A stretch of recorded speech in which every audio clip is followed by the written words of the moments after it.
Well, recently, Canada has been in U.S. President Donald Trump's crosshairs.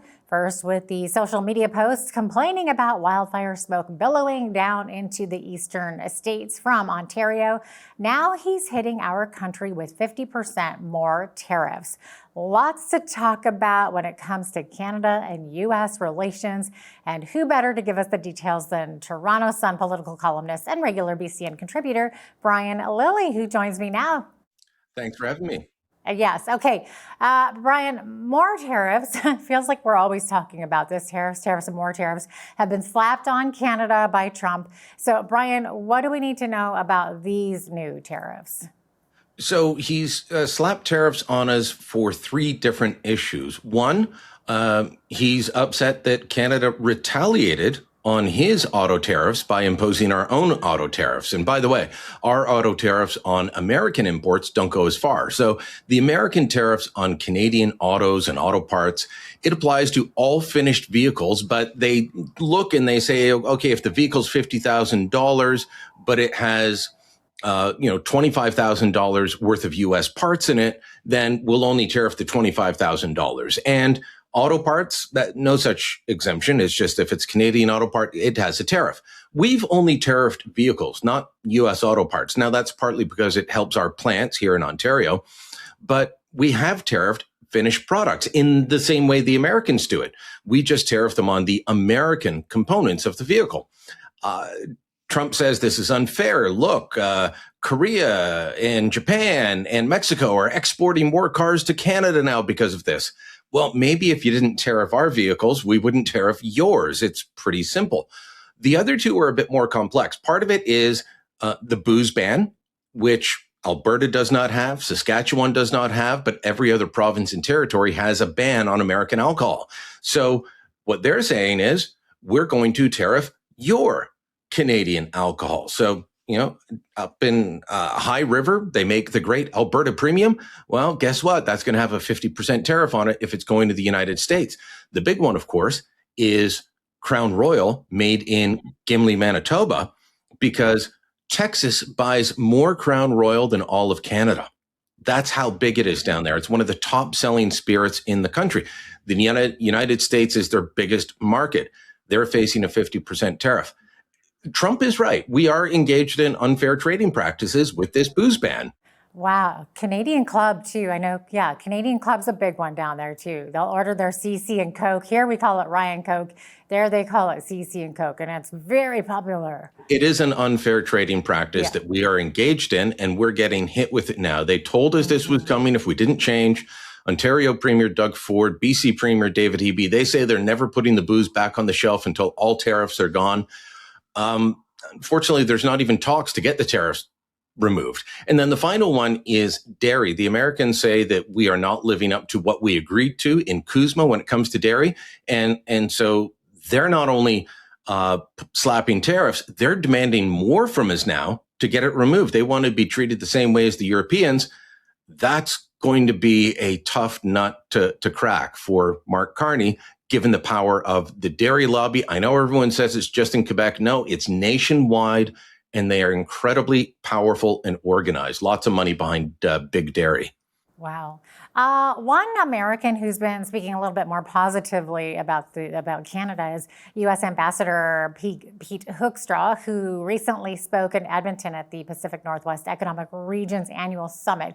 Now, just recently, after these tariffs came out, he said that they need to actually find 3 to 4 million more barrels of oil per day over the next decade, and that Canada would be one of the best places to get it. Now, Premier Danielle Smith has said that Alberta is ready to deliver reliable energy, and it feels like a continuous tug of war.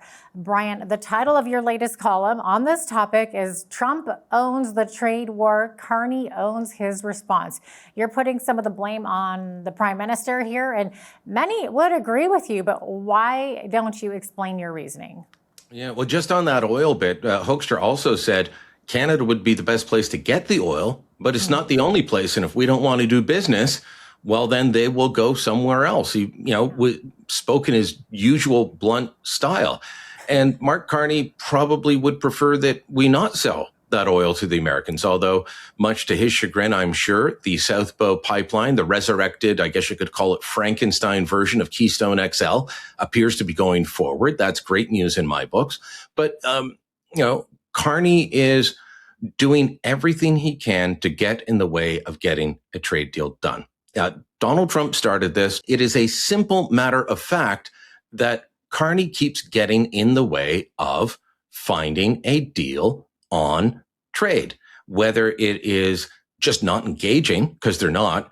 Carney said, we have put forward several proposals, detailed proposals. And you talk to the Americans and they say, all we keep getting are letters saying, let's have discussions about the stuff that we discussed already, but discuss it some more. I've talked to Canadians and Americans close to the trade talks, and they say, no, Jameson Greer is right. Mark Carney's wrong. We're just not engaging because their strategy is wait Trump out until after the midterms and then hope he's weakened in the election and then try and negotiate. You think he's going to be any happier? He still is going to be controlling the American side of the negotiations. He's just going to be grumpier at that point. This is a horrible strategy, and I've been saying so for months. Yeah. Carney says that his government has made a series of detailed and comprehensive proposals to resolve this dispute. But the Americans are saying the complete opposite. So where does the truth actually lie here? It's not with Carney. On several fronts, it's not with Mark Carney. What are the detailed proposals? I can tell you that on the issue of critical minerals, which Alberta has a great supply of, along with Saskatchewan and Ontario, British Columbia, Quebec, there's critical minerals across this country, and provinces are eager to strike deals. And Carney doesn't want Canadian critical minerals going to the U.S. They would rather, show that they've got a deal with some other country that won't buy nearly as much, but just to show that we're diversifying. I'd love to know what Mark Carney considers a detailed proposal, because what the Americans are saying is, you just keep offering more talks. You just keep saying, let's talk some more.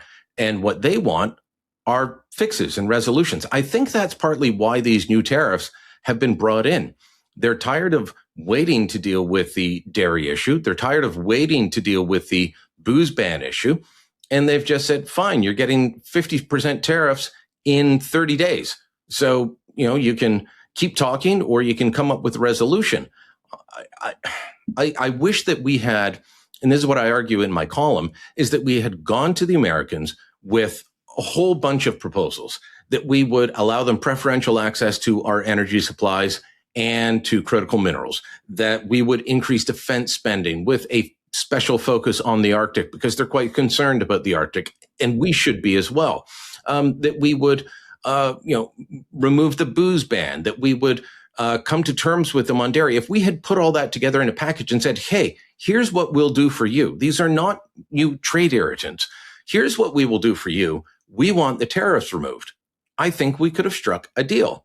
But Mark Carney doesn't want a deal because fighting with Donald Trump is too politically valuable for him. It's too politically valuable for Doug Ford, for David Eby. They enjoy it. They know that there is a large section of the Canadian population, and it's spread right across this country. It's all the people that voted for Mark Carney that are excited about him, that think he's great. His, approvals rating hasn't been higher. They all love him fighting with Donald Trump. Most of them retired. And so losing your job at the local plant because trade with the U.S. is drying up doesn't affect them. They're living off their retirement savings, which is heavily invested in the S&P 500 in New York. Oh, my gosh. I agree with you, Brian. They should have kept their friendship for sure. I think it'll do much better for Canada. But last week, President Trump threatened tariffs for the forest fire smoke that descended on New York and Washington. So is that threat still on the table? He was asked about it in the Oval Office earlier today, and he said, yes. Someone said, are these tariffs that you brought in yesterday due to the forest fires? And he said, no, but we may invoke those. And he keeps claiming that, well, we've got to be compensated for the smoke and the damage. And look, yeah, the smoke is bad. The damage is real. There were plants and factories that had to close in certain areas. But as I pointed out the other day, yeah, these fires are primarily centered in northwestern Ontario, up by Thunder Bay. But some of them started because it jumped across the border from Minnesota.